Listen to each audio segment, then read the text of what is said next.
চিকেনের অনেক রকম আইটেমই তো আমরা ট্রাই করেছি বাড়িতে, কিন্তু এই চিকেনের কিমা জাস্ট অসাধারণ লাগে।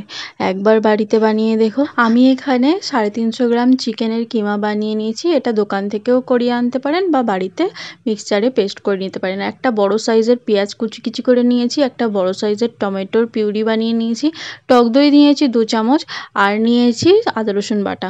এবার ওই টক দইয়ের মধ্যে আমি কাশ্মীরি লঙ্কার গুঁড়ো, ঝাল লঙ্কার গুঁড়ো, ধনে গুঁড়ো, জিরে গুঁড়ো, গোলমরিচ গুঁড়ো আর একটু কস্তুরি মেথি দিয়ে ভালোভাবে মিক্স করে নিয়েছি। এবার ওই মিক্সটা আমি এক সাইড করে রেখে দেব। তারপর আমি কড়াইয়ের মধ্যে সর্ষের তেল দিয়ে গরম হতে দিয়েছি। আমি এখানে তেলের পরিমাণ একটু কমই দিয়েছি, আপনারা চাইলে আরও বেশি পরিমাণে দিতে পারেন। তারপর তেলটা একটু গরম হয়ে গেলে তার মধ্যে আমি দিয়েছি একটা শুকনো লঙ্কা, 2টো এলাচ ফাটিয়ে দিয়েছি আর একটা তেজপাতা দিয়েছি। তারপর ওটা একটু গরম হয়ে গেলে তার মধ্যে ওই কুচিয়ে রাখা পেঁয়াজটা দিয়ে নেড়েচেড়ে দিয়ে দিয়েছি আমি আদা রসুন বাটা 1 চামচ। তারপর আবার আদা রসুন বাটাটা দেওয়ার পর ভালোভাবে মিশিয়ে নিতে হবে।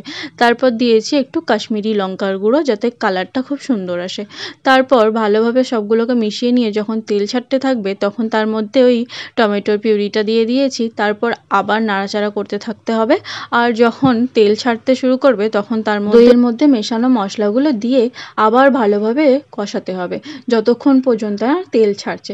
এই সময় গ্যাসের ফ্লেম মিডিয়াম টু লো করে রাখতে হবে, যাতে আর কি গায়ে ছিটকিয়ে না পড়ে আর নিচে মশলা পুড়ে না যায়। তারপর যখন তেল ছাড়তে শুরু করবে আবার চিকেনের কিমাগুলো আমি দিয়ে দিয়েছি, দিয়ে অনেকক্ষণ ধরে কষাতে হবে গ্যাসের ফ্লেম আস্তে করে দিয়ে, আর তার মধ্যে স্বাদ মতো নুন দিয়ে দিয়েছি। এবার চিকেনগুলো ভালোভাবে কষিয়ে নেব মশলার সাথে, কেননা চিকেন থেকে এই সময় জল বেরোতে থাকে, যার জন্য গ্যাসের ফ্লেম লো করে দিয়ে রান্না করতে হবে, আর না হলে চিকেনগুলো পুড়ে যেতে পারে।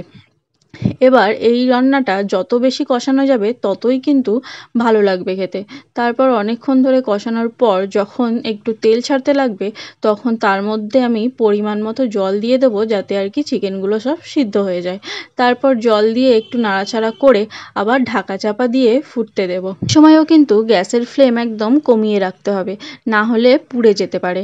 তারপর মাঝে মাঝে আবার ঢাকা খুলে খুলে চেক করে নিতে হবে যে নিচে পুড়ে যাচ্ছে কি না।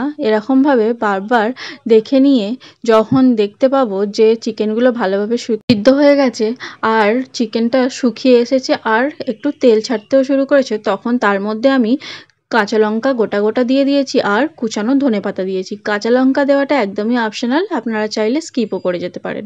তারপর আবার কিছুক্ষণ ধরে নাড়াচাড়া করতে হবে আর কষিয়ে যেতে হবে। তারপর যখন একদম শুকনো শুকনো হয়ে যাবে তখন রেডি হয়ে যাবে আমাদের চিকেন কিমা। এটা রুটির সাথে বলো বা ভাতের সাথে খেতে দারুণ লাগে। ভিডিওটি ভালো লাগলে ফলো করে দিও।